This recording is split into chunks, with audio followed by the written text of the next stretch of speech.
Breaking news here in Townsville, Australia. Tiny blood-sucking varroa mites have again been found on Asian honeybees. Varroa mites haven't been found since November 2016, allowing Australia to remain free of the detrimental impacts associated with the mite.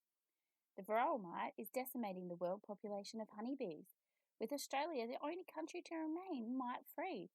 By looking at the impacts globally, we can begin to understand the potential impacts that the varroa mite could have on Australian honeybees and consequently Australian horticultural and agricultural industries.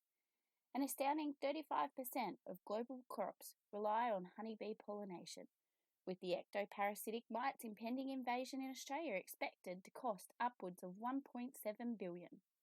In Australia, the European honeybee is the most relied upon pollinator and arguably the most important insect ever to be introduced into Australia.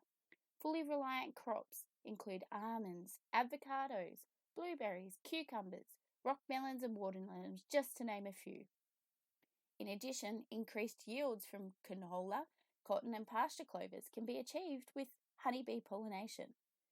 There are two species of the varroa mite, one that is deemed more devastating, the Varroa destructor, and the other, Varroa jacobsoni, previously only associated with honeybees, although they have spread to European honeybees in Papua New Guinea and Asia.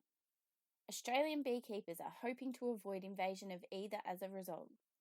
Varroa jacobsoni, the least destructive mite, was previously found in Townsville, Australia, on Asian honeybees, igniting Australia's biosecurity defence.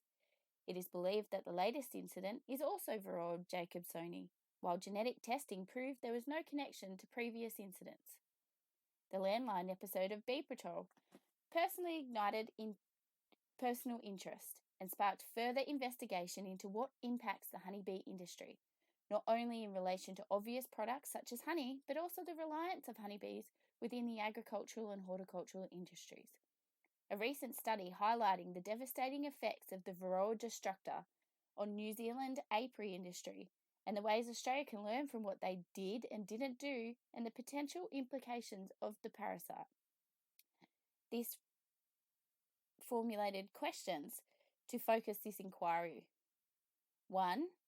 What are varroa mites and how are they spread? What was Australia's response to the mites found in Townsville?